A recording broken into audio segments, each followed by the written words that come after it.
He knocked my mom out the top of the stairs. I could see him coming down the stairs, just dragging her. And she was kind of lifeless. And that's when I got off the couch, scared to death, jumped up my father, and he beat the shit out of me. We never went to school hardly at all because we were bruised up.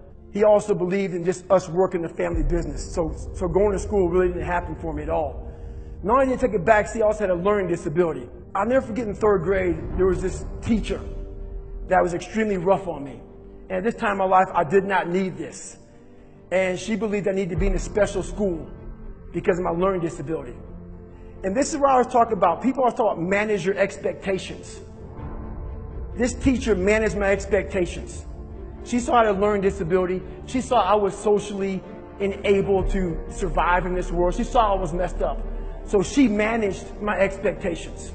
She said, we need to put David Goggins in a special school. I came from hell.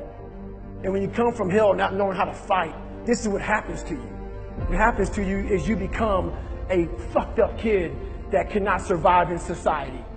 I'll never forget one time during a basketball game, there was this coach, Mr. Trout. He knew me when I was a kid in that school when I was in third grade getting set back. Mr. Trout always loved me. This white man loved the shit out of me. I don't know why he did. But he was my JV basketball coach my sophomore year. The visiting team was at our home stadium. It was at the end of the game, and the visiting team started chanting. I was the only black person in the whole daggone stadium. They started chanting, nigger, nigger, nigger. That's all I remember.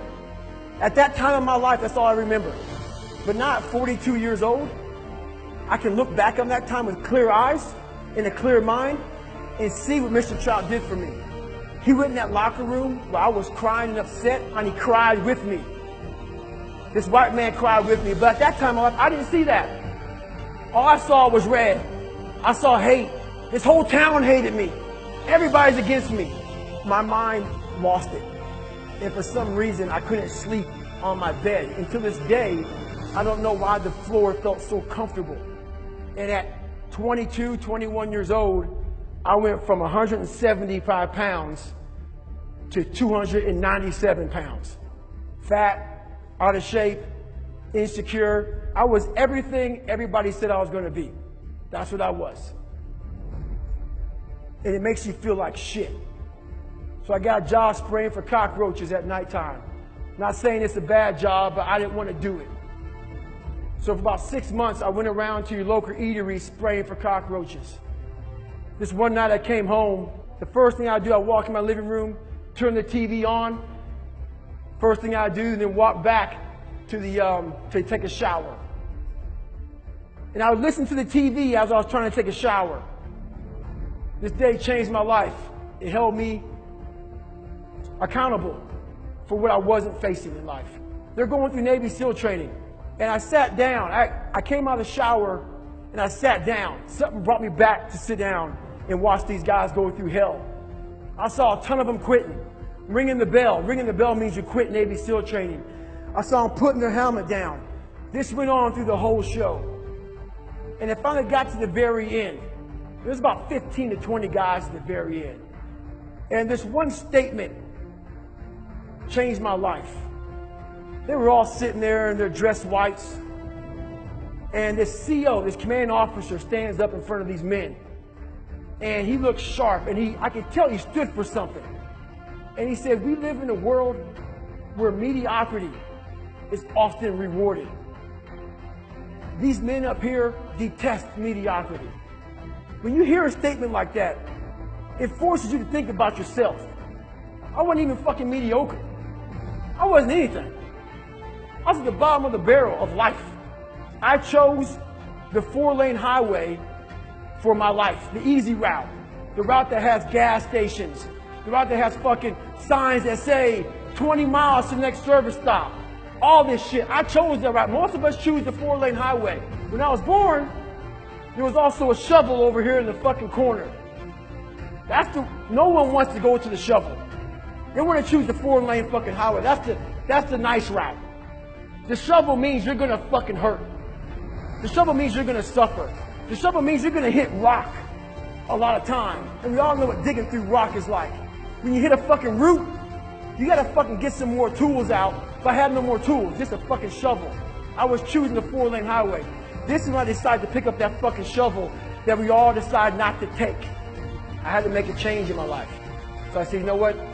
I have to join the military. I went on a Navy SEAL training. Became the only person I believe in history to go through 3 Navy SEAL Hell Weeks in 1 year. I completed 2 of them. Hell Week is 130 hours of continuous training. You might get 2 hours of sleep. The first few weeks get you ready for this hard 1 week of training. I had to become obsessed. No matter what was in front of me, I had to figure out a way to overcome it. So when things hit you in life that you're afraid of or you're not good at, the first thing you're going to say to yourself is, why am I here anyway? This isn't for me. The water's too cold. The sun's too hot. I'm getting up too early. Why am I doing this to myself? That's what the normal mind says. I had to start training my mind to think about, how the fuck can I get through this? Not giving myself a way out. Never giving myself, creating a wall around all the fucking ways out in my mind. I had to slowly start to build this fucking wall so my mind knew this motherfucker is not going to give himself a way out of here. In my first Hell Week, I had a huge setback. I was broken. My legs were broken. I had double pneumonia. I got rolled back to day 1, week 1 of Navy SEAL training. I got through that second Hell Week. During the second Hell Week, I actually broke my knee. I continued to limp around for a couple weeks. I couldn't make it anymore. Got rolled back to day 1, week 1. I'll never forget standing there in front of Captain Bowen. He was the CEO in charge of Navy SEAL training at the time. And he had no mercy on anybody. If he believed in managing your expectations, I wouldn't be here today. He challenged me again. I was challenged my whole life, not by the mindset of managing expectations, by exceeding expectations, not by managing them. I'm standing there with crutches. I'm sitting in his office. He looks at me. He goes, Goggins, this is your last time. We're going to push you through Navy SEAL training. This will be your 3rd Hell Week in 1 year. We're not going to put you through a 4th. So this is your last time. I'm sitting thinking, how am I going to get through this? I'm badly jacked up. My legs are broken. My knee is messed up. And he goes, you have a couple of months to get better. A couple of months isn't going to do it. I won't get healed up in a couple of months. But I realized I'm going to get through this shit. I'm going to find a way to get through it because why? I put barriers in my mind. So my 3rd Hell Week, I went in there with pretty much, I would put a black sock on first.